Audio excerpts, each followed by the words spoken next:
Hello everyone, welcome to educational world. हम भारतीय संविधान की चर्चा कर रहे थे और हमने जो अपनी पूर्वगामी क्लास थी उस पर भारतीय संविधान से संबंधित कुछ भागों को और कुछ अनुच्छेदों का हमने पुनरावलोकन किया था। तो जो आज की क्लास है उसमें हम मूल अधिकार को भारत के संविधान की जो मूल प्रति है उससे भी समझेंगे और साथ में ये भी जानेंगे कि संविधान की कुछ विशेषताएं होती हैं और जो हमारे मूल अधिकार हैं उनकी विशेषताएं होती हैं और जो है हमारा उनके क्या लोगों के प्रति उनके क्या राइट्स दिए गए हैं उनके बारे में भी हम जानकारी को प्रारंभ करेंगे। तो चलिए देखते हैं। यदि सबसे पहले हम विशेषताओं की बात करें तो कुछ मौलिक अधिकार केवल भारतीयों को ही प्राप्त होते हैं। इन पर जो भी हमारे विदेशी नागरिक आते हैं इन पर उनका कोई अधिकार नहीं होता है। उसके बाद हम बात करें तो व्यक्ति मौलिक अधिकार का परित्याग नहीं कर सकता है। मौलिक अधिकार हमारे ऐसे राइट हैं जो अगर एक बार व्यक्ति ने भारत की भूमि पर जन्म ले लिया और वो भारत के मौलिक अधिकारों के अंतर्गत आता है तो फिर वो अपनी इच्छा से उसको परित्याग नहीं कर सकता है। आगे बात करते हैं, सरकार जो है इनका हनन नहीं कर सकती है, चाहे वो कोई विधि भी बना ले या कोई कानून पारित कर दे, लेकिन उससे हमारे मौलिक अधिकारों का कभी हनन नहीं होगा।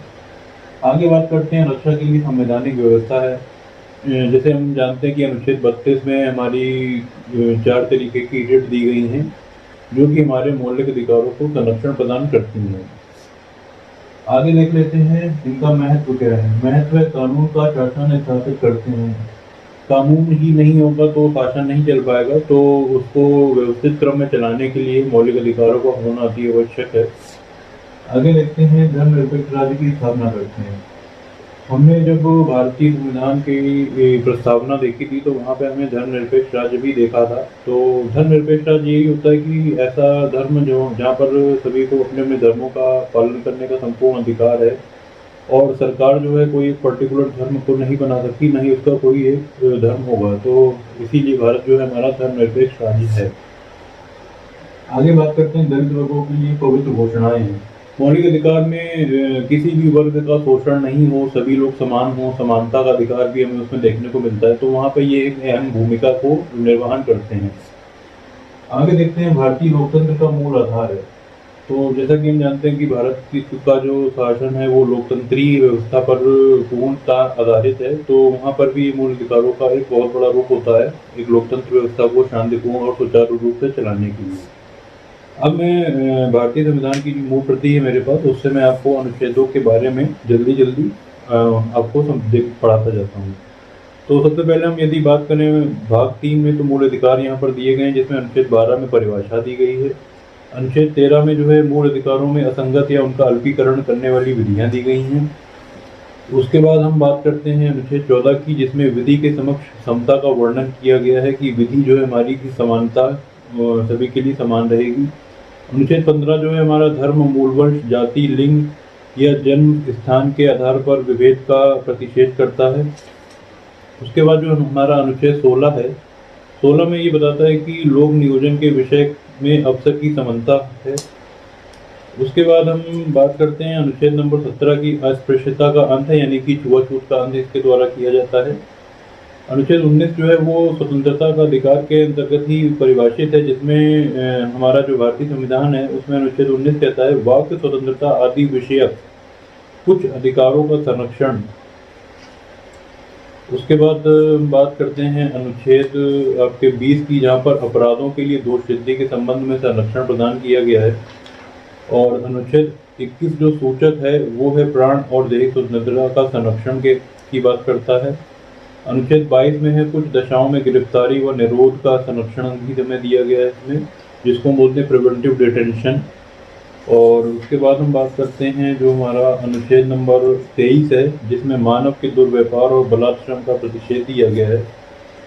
उसके बाद हम बात करते हैं अनुच्छेद 24 की जिसमें कारखानों आदि में बालकों का नियोजन पर प्रतिषेध दिया गया, यानी कि 14 वर्ष से कम उम्र की जो बालक हैं हमारे वो किसी खान या कामगार में काम करने के लिए भी वो उसके लिए नियोजित नहीं किए जा सकते हैं।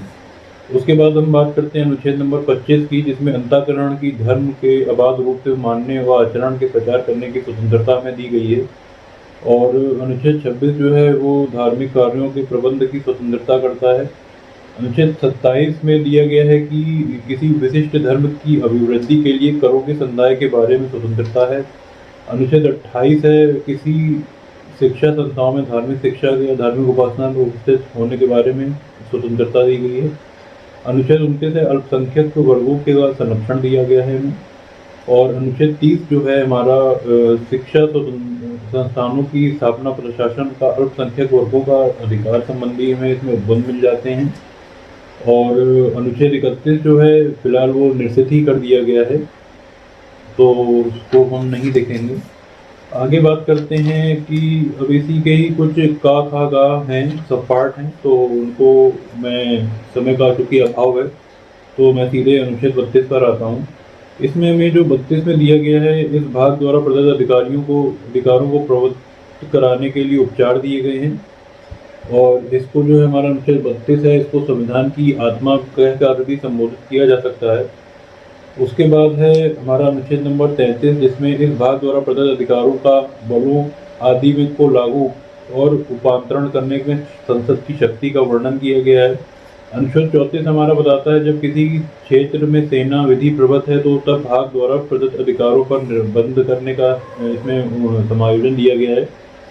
और अनुच्छेद नंबर 35 जो है इस भाग के बंधों को प्रभावी करने के लिए विधान के बारे में जानकारी देता है। अनुच्छेद नंबर 36 फिर हमारा जो है वो हम प्रवेश कर जाते हैं राज्य के नीति निर्देशक तत्व में। तो हम एक अगर मोटे क्रम में समझें तो जो हमारा भाग 3 है वो अनुच्छेद नंबर 12 से लेकर अनुच्छेद नंबर 35 तक हमारे भारतीय संविधान के अंतर्गत हमें देखने को मिलता है। तो आज के लिए फिलहाल हम इतना ही रखते हैं।